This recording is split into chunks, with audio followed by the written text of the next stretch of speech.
For the battered but proud people of the Empire State. From the financial and entertainment epicenter of New York City to the sleeping and empty small cities and towns of upstate, which once bustled with manufacturing, mining, and farming. We all know from inspiration, history, and nature, we deserve a return to the success and growth of generations past. A birthright being squandered by corruption in Albany. And the depredations of an insecure, scheming mountebank posing as governor, who loathes both us and himself. As liberty beckoned to enslaved peoples behind the Iron Curtain via American broadcasts after World War II, we now say, believe, rise, and join us. Welcome to Radio Free New York. Hey guys, welcome to Radio Free New York. I'm your host, Andrew Hollister, and we are here in the WYSL studios with Bob Savage. It's raining again. It is raining. We had such a good streak going there. I'm telling you, what an October. It was like the endless summer. Yeah. No, it was beautiful this morning, actually, when I got up. I got a pretty good start to my day today. I felt refreshed, did my morning workout, all sorts of stuff. And I was looking, and the sky looked kind of clear, and it was a little brisk. And I halfway thought about pulling the motorcycle out and riding around, and I'm glad I didn't. Well, had you called the Turnbull Heating and Air weather phone, you would have known that wouldn't have been a wise move. Or if you'd listened to our flagship station, WYSL, you would have known not Swift. Yeah. So I was looking, and I was like, it feels like it's going to be chilly today, and you can almost smell or taste the moisture in the air, when it's going to rain. So big old front approaching. Yep. And I tell you what, by the time I grabbed lunch on the way to the show, I mean, it was cold. It was really chilly. Chilly, dank. Yeah. So I was like, man, I feel cold in my car with, the heat on. Riding the bike would not have been fun today. So, guys, if you're joining us here on the show, this is Radio Free New York. Want to tell you guys a little bit about some social media before we get the show kicked off. If you have Facebook, head over to Facebook, search Andrew C. Hollister. Make sure you click like on there so you can get notified when I go live and do these shows. And also, if you want to see some fun posts throughout the week, the other thing you can do on Facebook is where it says follow. Just click that follow and select see first. That way, when Facebook goes to try to bury those posts, you still see them anyways. And if you ever want to catch the podcast here, see my smiling face, you can always go to YouTube, and everything is there as well. Once again, search Andrew C. Hollister. So today's... So what are the platforms you're on again, once again, for the stream? So we stream live on YouTube, Periscope, Twitter, and Facebook. I usually tell people if they want to listen to it later to go to YouTube, because I'll usually, if I talk about sources, I'll actually put the links to the sources I cite there. So it gives you a little additional, you can look at what I'm looking at, basically. You're not on Snarky? You're not on Thud? No, none of those. But so today's a holiday, at least that's what they tell me. Some people are celebrating Columbus Day, other people are celebrating Indigenous People Day. I'm celebrating Dessert Day. Today's National Dessert Day. There you go. So, and apparently, if you go online, you can get a list of all the various restaurants and places that are giving out free dessert today. So if you're listening to the show live, it's you might be able to get yourself some dessert on the way home today. Perfect. As I head back to the gym after a long interregnum, that's not helpful. Yeah. But surprise your wife, surprise your kids, pick up some dessert, and then you guys can talk about whether or not today should be Columbus Day or Indigenous People Day. So over some nice dessert. But today we're not going to talk about that. I did think about going into the whole debate on that. But one of the things that's one of those discussions like abortion. I mean, it's just never going to be resolved. It won't. Usually when I talk about a topic, I like to learn all the history of both sides, so I can present both sides, how each side wants it to be presented, and then say, what I think, whether it's on one side or another or somewhere completely different. A lot of times it's somewhere completely different. but I just didn't get a chance to really look into it. Some of the stuff I saw, I was like, okay, yeah, I can agree with that. And, well, I can agree with that, too. Look, it's been Columbus Day for what, like 90 years or something like that? Something. And it was officially recognized. And I mean, New York City has a 6-hour freaking parade. Really? I did not know that. As a matter of fact, my wife and son are looking at colleges in New York today, and that's just going to be a laugh riot for them to try to get to JFK to fly out this evening because, the traffic in Manhattan is going to be horrible. But I mean, the whole point being, look, there's 364 other days to have Indigenous Peoples Day. Why do we need this controversy? Pick a different day. What difference does it make? I think, and like I said, I didn't research it enough to talk super educated about the topic. But from what I did see, people are thinking that we're celebrating somebody who killed a lot of people, and maybe we shouldn't be celebrating. But that's not true. It's not. It's not. Look, I mean, I understand that. I understand where the Native Americans are coming from on this. I really do. But I mean, if what you're going to do is try to take on all of the Italian Americans in American society and tell them how wrong they are, my response is good luck with that. It's not going. They're not going to move that. Yeah, and that was actually, as I was reading, the biggest people against changing it was the Italian Americans, which was interesting because he actually sailed under the Spanish flag. So that was also kind of an interesting thing. But maybe I'll do some research. We can talk about that. Drew on Facebook also reminded me that it's Sober October. So, people... Well, that makes it a sad month. Why do we want that? But yeah, it's so Sober October is when people decide it's the month of the year that they're going to not have any alcohol, totally abstain. And so that's like the Halloween candy when you go there and they have the fun size. The little tiny candy bars for the Snickers. Fun at all, you mean? That's the sad size. The fun size is the full size. Yeah. And so a lot going on today. Today's topic is going to be, how do you choose who you're going to vote for? And I think this topic is important because in less than 2 weeks, in New York State anyways, early voting opens up. And then in less than 30 days, we have Election Day. So if you haven't been paying attention to who's running for office, what offices are opening up, who's running, you got to start thinking about that. It's pretty important. One of the things that I think is forgotten in the political discussion today, and even the everyday household discussion today, is the impact that voting has. And you'll actually hear people, in the gun debate talk about, well, what makes you think you have the right for this or that, when they're talking about owning firearms and they say the Second Amendment is dangerous and all this stuff, which we're not going to go into today because I think you guys all know how I feel about this topic. And if you don't, I've got almost 100 episodes now. You haven't been paying attention. Yeah. You just clearly, this might be your first time listening to the show, and that's great. We'll certainly touch it many more times, I'm sure. But your vote is so important because your vote actually determines, potentially what taxes you're going to pay. It determines what wars we might get involved in, what countries we might do business with, what countries we might, sign treaties with.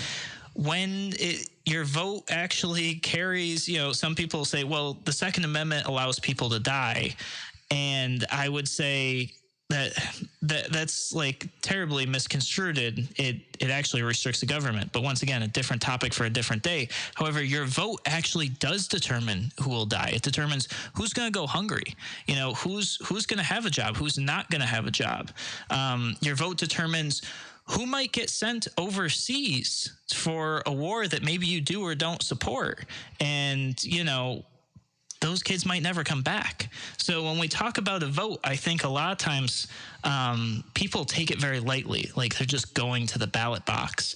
And what I really want people to think about before we get into this discussion of how do you choose who to vote for, I want you to really think deep inside, like how important that vote really is. Because first off, people died just so you could have that right.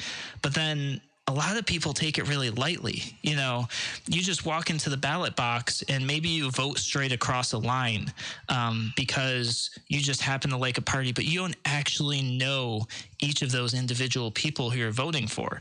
And you don't know their history, and you don't know, like, what do they really stand for? Do they really align with your principles, your beliefs, and your values? There was once a time where you could kind of rely on political parties to, you know, put candidates up, and if you aligned with that party, that candidate would theoretically align with your values. I think we live in a day and age where that's just not true anymore. Long gone. Yeah. If it was ever true at all. Yeah, and that's the thing. Maybe it never was.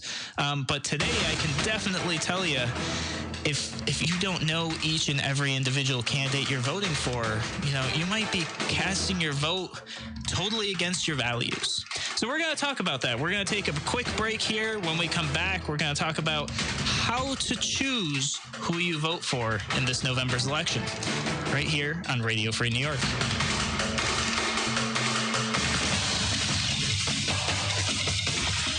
Your business relies on computers and technology to operate. Slow, unreliable networks and servers can cause unplanned downtime and affect your bottom line. The experts at SimpleTech Innovations are here to help. Their preventative maintenance program ensures that your computers and network are kept up to date and monitored for any issues, keeping your business running smoothly. They also help clients achieve HIPAA, PCI, and New York State cybersecurity compliance to keep your network safe and secure. Whatever your business IT needs are, SimpleTech Innovations should be your first call. They've won the Best in Rochester 8 years in a row and have an A+ Better Business Bureau rating. Call them today for a free consultation at 585-200-3182. That's 585-200-3182. SimpleTech Innovations.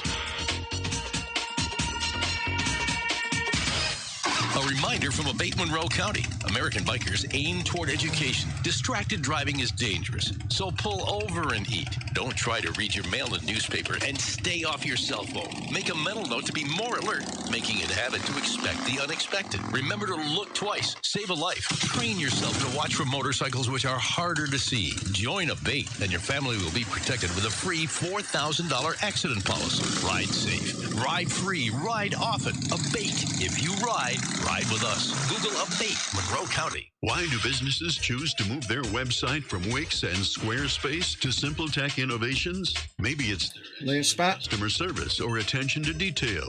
Maybe it's their ability to give a truly customized solution.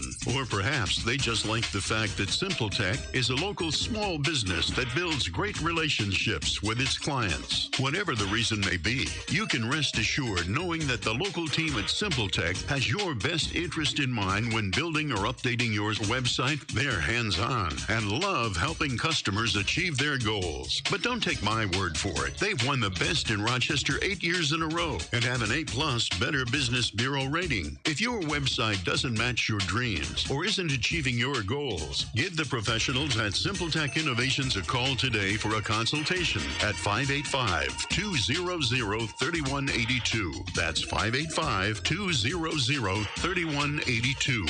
SimpleTech Innovations. You're listening to Radio Free New York on the WYSL stations. All right, welcome back to Radio Free New York.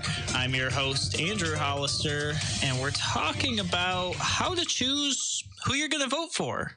You know, and this topic will remain relevant for years and years to come, I believe. So, you know, you can bookmark it and next year, you know, re-go through it. But the first thing I want to do is let you know how you can figure out where your polling place is and how you can figure out who's running for office right now.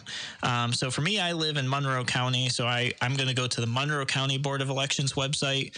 Your county is going to have its own Board of Elections website. So you just want to Google that, Google your county, Board of Elections, and somewhere there will be an option to view your voting record. You can see who you're registered as, what district you're in, where your polling place is, all of that, and a list of all your elected officials. And, I got to tell you, I'm looking at this. I got a lot of elected officials. Government's feeling kind of big and bloated over here. I got 2 columns and maybe a page and a half worth of names here. So, but yeah, so you can go in there, you can see everything, your federal elected officials, your state elected officials, your county, your local, and you can look at that and see, who's your mayor, who's your town council person, who's your county court judge, who's your county exec, who's your governor, all of these things. Hopefully, most of this stuff, but if you don't, this is where you can go. So that's the first thing. You should definitely know, A, if you're registered to vote. If you're not registered to vote, you got to go get registered to vote.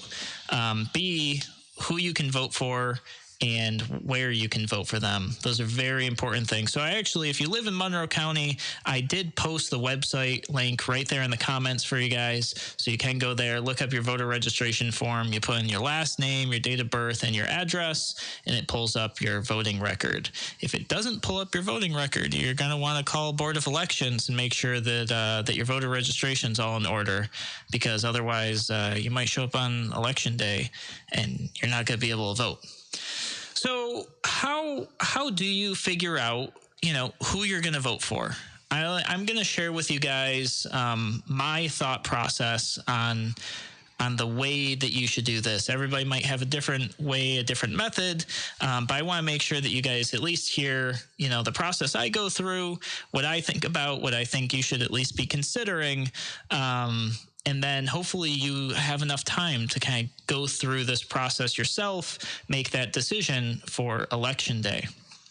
So the very first thing that you want to do, you want to identify what your principles are, the principles that you want to live your life by, and that you're hoping that somebody who's an elected official is going to follow in their job in government. And this could be local government, this could be county government, this could be statewide government, federal government. Your principles should be your principles. They shouldn't change. It shouldn't be like, well, I'm okay with this, but not this, unless it's on this scale, then all of a sudden this is okay. No, you want to, look at certain things and kind of figure out, like, what do you stand for? What do you believe in? And that's going to help guide you. So a few of the things I like to look at is, government overreach. Where do you feel, what do you feel specifically about you owning your own property? Zoning, how do you feel about zoning, and to what level do you feel that zoning is okay, if at all? Where do you feel that line is? Do you feel that if the community comes together, they can vote away your property rights? Do you feel that if somebody moves in next door, they can build, an automotive shop next to your house? Those sort of things. You want to kind of get down to the meat and potatoes of owning your property, and maybe government overreach on other property you have other than your home. Maybe your vehicle. It could be your cell phone. It could be many things. So look at each of those items and maybe write it down. How do you feel for each of those items? Then the next one I have is government spending. So what are you okay with government paying for, and what are you not okay with government paying for? So maybe you think that roads and infrastructure is something that's the government's responsibility, or maybe you believe that the government shouldn't be involved in that. They could facilitate it, but maybe you believe the community should be determining that, and the community gets to choose who they hire and what roads get worked on. I don't know. That would be your decision. You had to figure out how you feel about that. You might feel that, the government spends too little or too much on emergency services, whether that's first responders, police, or any number of other things. Or you might feel like it's just right. That's going to be up to you. Or should government be involved in certain emergency services like fire and ambulance? Or should that be handled by volunteers? Yeah, well-trained, dedicated volunteers. Yeah. And in Monroe County especially, we have a lot of both volunteer ambulance, and I think we have a few volunteer fire departments. I'm not sure how many, but I know definitely we have volunteer ambulance.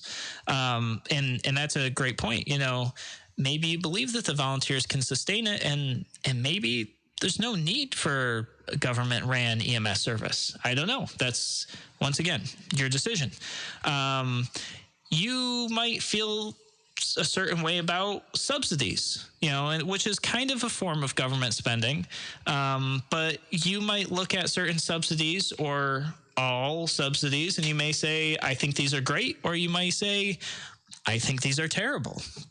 You might sit there and think that subsidies are okay if they're creating jobs and they can prove it, but they're not if they can't.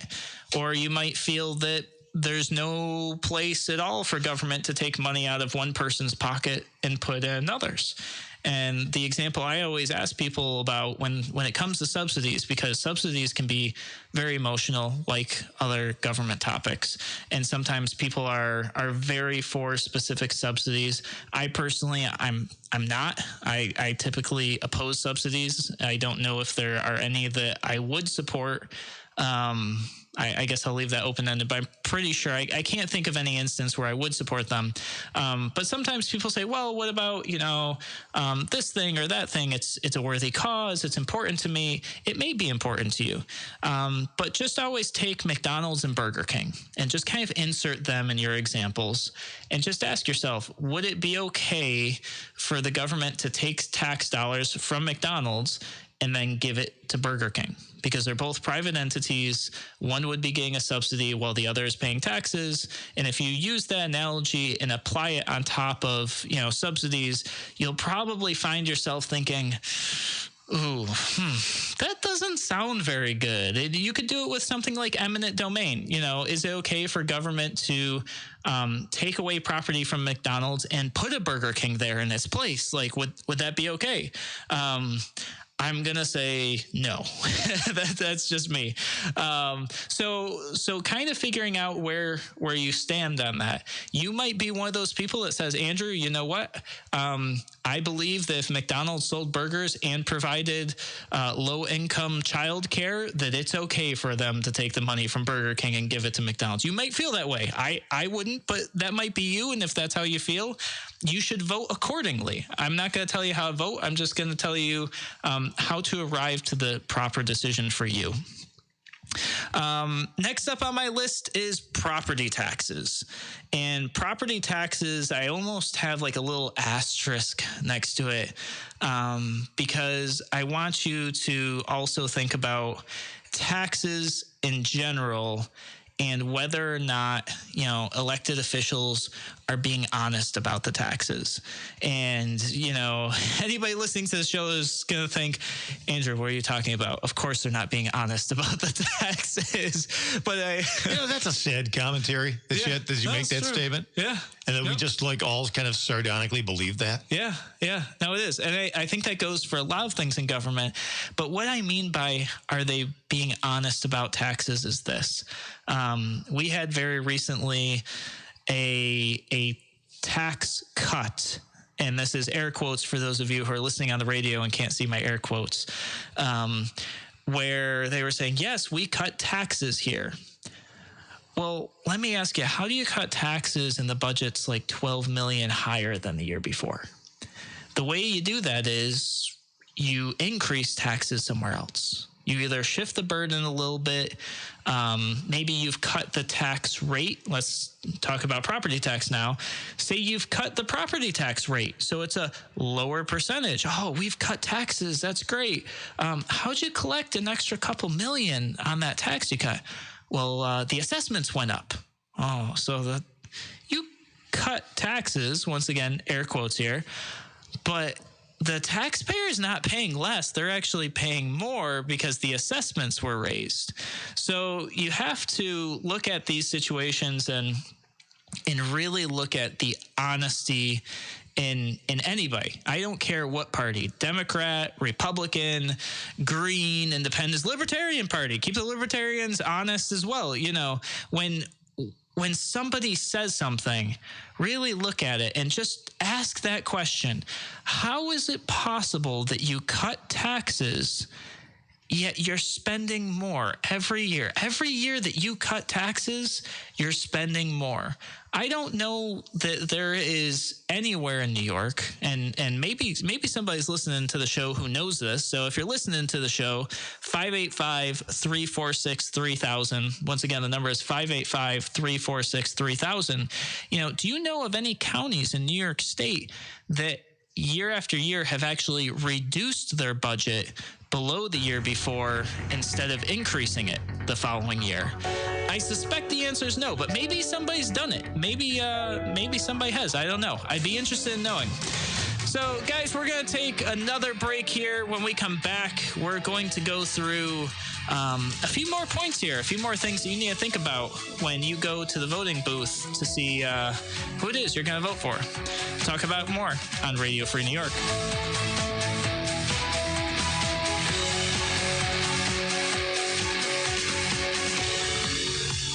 You're listening to the voice of liberty. WYSL. AM 1040 Avon, Rochester, FM 92.1 Rochester, FM 95.5 Spencerport, and WYSL1040.com everywhere. Why do businesses choose to move their website from Wix and Squarespace to SimpleTech Innovations? Maybe it's their excellent customer service or attention to detail. Maybe it's their ability to give a truly customized solution. Or perhaps they just like the fact that SimpleTech is a local small business that builds great relationships with its clients. Whatever the reason may be, you can rest assured knowing that the local team at SimpleTech has your best interest in mind when building or updating your website. They're hands-on and love helping customers achieve their goals. But don't take my word for it. They've won the best in Rochester 8 years in a row and have an A+ Better Business Bureau rating. If your website doesn't match your dreams or isn't achieving your goals, give the professionals at SimpleTech Innovations a call today for a consultation at 585-200-3182. That's 585-200-3182. SimpleTech Innovations.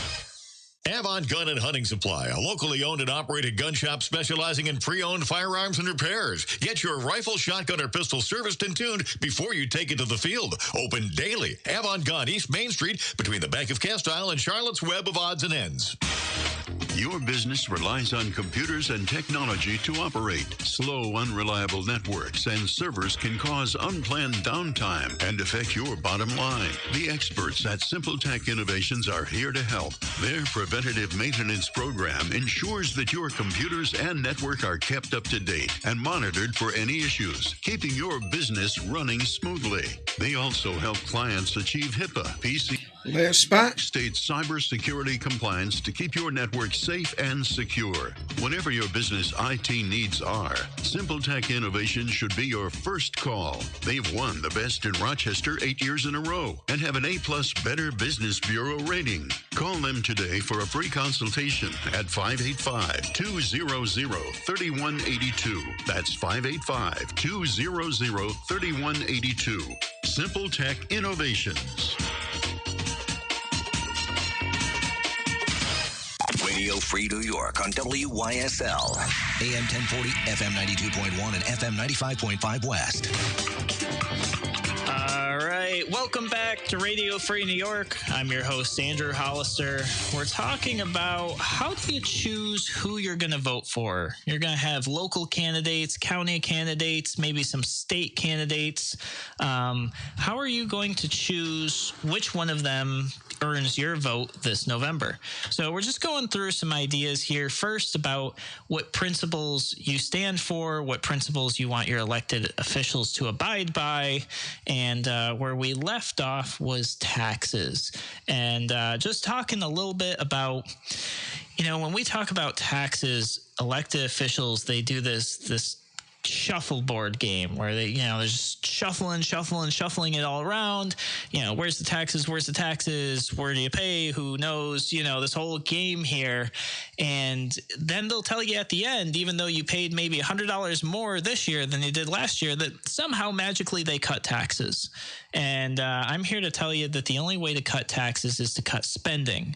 So when you sit here and you look and you speak with your elected officials and somebody's trying to earn your vote and they're saying they're going to cut taxes, the very first question you should have for them is going to be, well, what spending then? What spending are you going to commit to cutting? So that's the tax piece. Next principle I've got on the list here is, where do you stand on the Second Amendment? And what is your line for the Second Amendment? What do you truly believe about the Second Amendment? And I can tell you, there's a lot of people, they believe a lot of different things about the Second Amendment. It's not universal across the board by any means. You guys already know this. You see it on social media. You see it in just the regular media. You see it on the political stage. But before you can really align with a side, you need to actually figure out what you believe about the Second Amendment, what your principles are, and what you're going to expect out of your local officials. And that's also going to require you to be kind of educated. Like each of these topics, you're going to have to do some research. You're going to have to look and figure out, like, what is your core value, your core belief on this? Because if you don't know, it's going to be pretty hard to ask somebody if they align with your views if you don't truly know what those views are. Next item on the list is, where do you stand on regulations, and especially in terms of small businesses? How do you feel about lines and lines of red tape that make it hard for small businesses to operate, creates barriers to entry?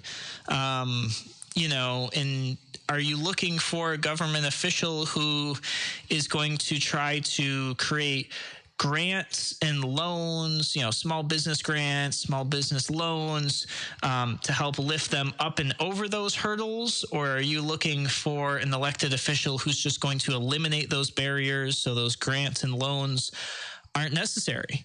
How do you feel about the minimum wage? Do you think that that's an ethical thing to have or do, a minimum wage? And if you do believe that it's ethical to have or moral to have, what is your standard for figuring out what is appropriate for a minimum wage? And a tip credit. Do you think that the tip credit is okay in restaurants? Do you think that's a good idea? Do you think it's a bad idea? Do you know what it is? All these questions you need to look at, because they're coming up. And when you vote for somebody, they are going to have a stance on that if it's something that they can impact. And if you don't know about the topic or you don't understand it, you might be voting for somebody who totally opposes your view on something. And then you're going to feel angry and betrayed when they take an action that's against your beliefs, just to maybe find out that you didn't know that was their beliefs, and they didn't flip-flop on you. That's what they've been saying from day one. Coming up on the last items here, and then we're going to talk about what happens after you figure out where you stand on these issues.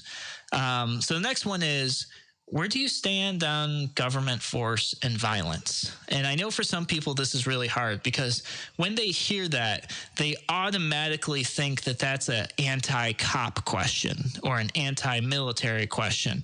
It's not. It's not at all.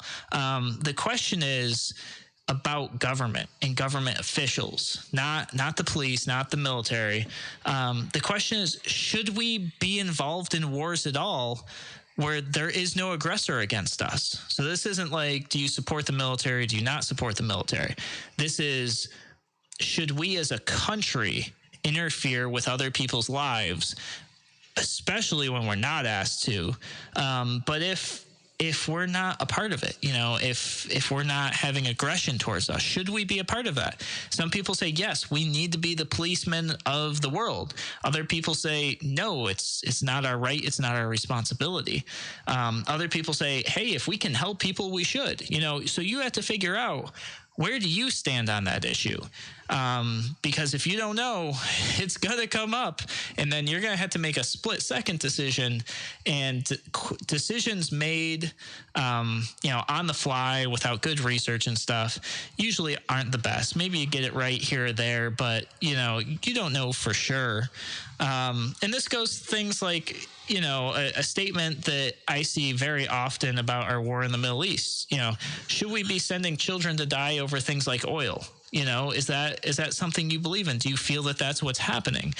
If you believe that's what's happening, then you should establish what your policy and principle is going to be about that. Another one would be, should local police departments have things like MRAPs, armored vehicles, things that people are used to seeing, on the battlefield? Should those be allowed in your local community, on your local streets? Is that something you're comfortable with? Or maybe it makes you feel safe, or maybe it makes you feel not safe. It goes either way. You need to figure out how you feel about that. And then maybe the last piece on that would be, should police be allowed to have firearms that you're not allowed to have? Do you feel that that's okay? Maybe you don't want to own a gun ever. That's all right too. But are you okay with the police having weapons that other people can't? Or maybe that makes you feel really secure. Maybe you think that, I don't want anybody to have weapons like what the police have. So once again, these are just things. I'm not giving you guys my direction either way. I'm giving you guys to think about, so you can figure out in your core and your beliefs what those issues are that are important to you. And each of these issues, they fall into a different area, whether it's going to be local government all the way up to federal, but you should really have a pulse on each issue that's important to you. Some of these things might not be important to you at all. You say, Andrew, you know what? I actually don't care about that policy or that topic. Then don't add that to your criteria when you talk with an elected official, when you figure out if you're going to give them your vote. All right, last few topics here are taxes, right? Taxes is kind of a big one. If the government's good at anything, they're really, really good about spending money, getting into fights, and collecting taxes. Those things government is really, really good at. So we have a lot of different taxes, especially here in New York. We've got sales tax, income tax, corporate tax, property tax, a tax on payroll, tax for reemployment and rehire, all sorts of crazy taxes. Where do you stand on those taxes? Do you think income tax is okay? I've actually met people who think that, without income tax, the government could never survive. And they're shocked to hear that there's other states, I think 6 of them, that have zero income tax whatsoever. And they're like, what? How is that possible? Yeah, it is possible. So, you want to check that out and see, do you believe that income tax is necessary? Do you believe property tax is okay? Do you believe it's necessary? Where's that line for you? Sales tax, do you think that's okay? I know that there's a lot of people that think that sales tax is the only tax that should be there, and the income tax should be totally eliminated. That's their belief. That's their principles and values that they abide by, and that's how they vote. You got to figure out, maybe you're okay with all the taxes. Maybe you're one of those people that's like, Andrew, I just don't think I'm taxed enough. I'd like to be taxed more. I kind of doubt it if you're listening to the show, but, maybe you're out there, and that's going to determine your vote. I would say if that's how you feel, you should just voluntarily donate your money to the government. Don't make the rest of us pay high taxes too. Just like Warren Buffett does. Oh, no, wait. Final item here for principles that you want to think about when selecting an elected official would be, do you want government to provide services to the community? That's kind of a yes or a no. It might be a gray area for you, but you really want to figure out where that is. And when I say services, I'm talking about things like childcare, talking about things like healthcare, retirement. Universal basic income is coming up a lot. Is that something you believe in? Is that something you totally disagree with? Or maybe you think there's somewhere in between? I know some of these topics, some of you are probably listening right now and grunting and rolling on the other end, but these are topics people are talking about. And you need to figure out where you stand on them so that when you go to that elected official, say you go to their town hall, you go somewhere, ask them the question. Don't be afraid to ask them. You need to know, if you're going to cast your vote for these people, what are their plans and do they align with your principles? So that's the principle piece, guys. Once you have those issues figured out, the next step is figuring out which elected official are responsible for those issues. And I'll give you a really, really good example. I met somebody who was all fired up about the SAFE Act, which we all have been, right? And they wanted to take it to their local county legislator and tell their county legislator that they have to repeal the SAFE Act. And good luck with that. The county legislator, unfortunately, and this person didn't know this, so it's kind of a surprising conversation for them. County legislators have no authority over the SAFE Act. They have no ability to repeal it. The most they could do is come together and write a resolution, have the county execs sign it, which is really, resolutions, in my opinion, are the weakest thing ever. It's just kind of like, we disagree with this, governor, like, just so you know. So it's a little bit of, it's speaking out against anything, but there's no actual legal recourse. It doesn't do anything. So what you got to do is figure out which of these issues fits into that office. That's what we're going to talk about when we come back here on Radio Free New York.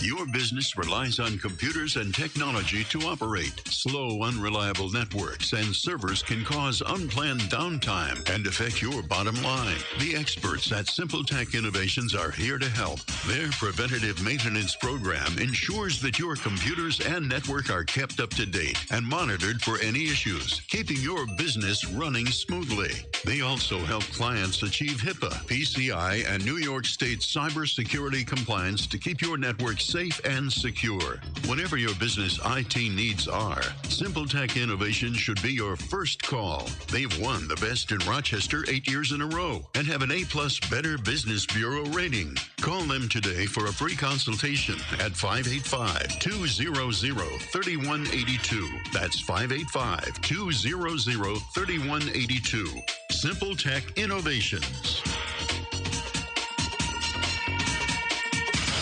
Fiorella, a family-owned farm-to-table Italian restaurant with casual atmosphere at the newly renovated Rochester Public Market. Fiorella offers wood-fired, old-world-style pizza with naturally leavened dough, house-made fresh pasta, desserts, and gelato. Enjoy craft beers, imported Italian and New York State wines. Open Wednesday through Saturday for lunch and dinner. Wednesday evenings enjoy no corkage fee. And Thursday is gnocchi night. Call 434-5705 for reservations. View the menu on the web. restaurantfiorella.com. Why do businesses choose to move their website from Wix and Squarespace to Simple Tech Innovations? Maybe it's their excellent customer service or attention to detail. Maybe it's their ability to give a truly customized solution. Or perhaps they just like the fact that Simple Tech is a local small business that builds great relationships with its clients. Whatever the reason may be, you can rest assured knowing that the local team at Simple Tech has your best interest in mind. Come on back. Building or updating your website, they're hands-on and love helping customers achieve their goals. But don't take my word for it. They've won the Best in Rochester 8 years in a row and have an A+ Better Business Bureau rating. If your website doesn't match your dreams or isn't achieving your goals, give the professionals at Simple Tech Innovations a call today for a consultation at 585-200-3182. That's 585-200-3182. Simple Tech Innovations. You're listening to Radio Free New York on the WYSL stations. All right, welcome back to Radio Free New York. I'm your host, Andrew Hollister, and we're talking about how do you decide who you're going to vote for. You know, the election's coming up. We've got early voting here in New York starting in less than 2 weeks. Election day is less than 30 days away, and you've got some decisions to make. Voting is very important. It's, some people would say your most important duty as an American citizen. So we're just talking about, how do you come to that decision? And some of you are probably thinking like, geez, Andrew, you're talking about a lot of work here. You're talking about, all these policies and principles, and we got to figure out where these people stand. And, if I check all these things for just one person, that's a lot of work.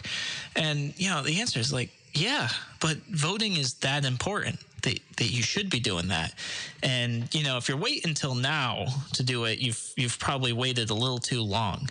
Candidates are on the ballot months and months ago at this point. So you would know who's running for the seat, and you should be figuring out what your principles are. They shouldn't change much year to year. But some people, they're registering to vote for the first time. This is going to be your first election, your first time in the ballot box. And I do want to give you a lot to think about. I don't want to overwhelm you, but I definitely want you to sit here and think like, this is important stuff, and I shouldn't take it lightly because I believe it's important stuff and it shouldn't be taken lightly. So for those of you who may, maybe this is your first time voting, maybe it's your first time where you're thinking about voting critically instead of just voting straight down the line. I want to give you guys a little bit of information on the issues that are important to you, who they probably fall under, so that you know where to direct your policy questions to, where to direct maybe your anger or your upsetness to, maybe your letters as to how you want to see something handled. So I've got just a really basic breakdown for you. So the first is things like your tax assessment, local zoning, and some business regulations. That's going to fall on your local town government or your local city government. There are some other things like sometimes plowing, but sometimes that falls on your county. Kind of depends on the agreement they have. Water is going to be the same thing. That might be on the city, that might be on the county. It kind of depends, but that's kind of like your local government stuff. Then county government, things like your county taxes, county services, which a lot of times will be roads, construction, your DMV, your county clerk, that sort of thing. That's going to fall on county government. So that would be your county legislators, your county exec, your county clerk. This is where those of you in Monroe County, if you want to see that ban on carrying your licensed concealed carry permits in county parks, those are the people you got to talk to, your county legislators. I'm going to try to get that, put a lot of light on that this next year after this election. That's what I'm going to push for.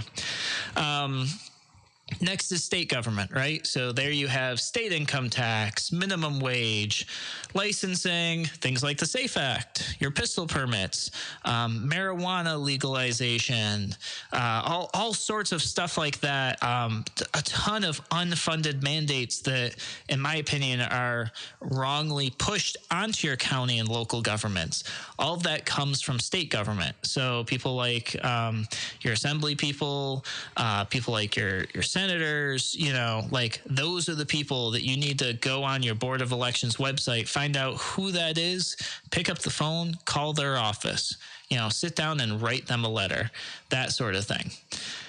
Last one, I think most people are probably most familiar with this last one, although it is the one that truly has the least amount of impact on their life. If you look at local government versus federal government, I gotta tell you, most people don't know who their town official is. They know who the president is, but the president's not the one saying the zoning on their property and writing them parking tickets. So you've got your federal government. That's where you're going to find things like immigration, federal legalization of marijuana, federal minimum wage, but really, not a whole lot that's going to impact you legislation-wise at home in your town.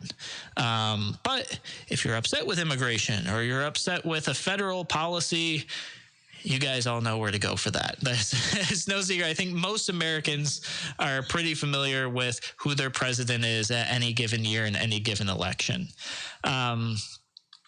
So now you understand, who to look for or who to look to for the things that are important to you. Now you got to figure out what candidates stand for that. And that is probably the hardest part.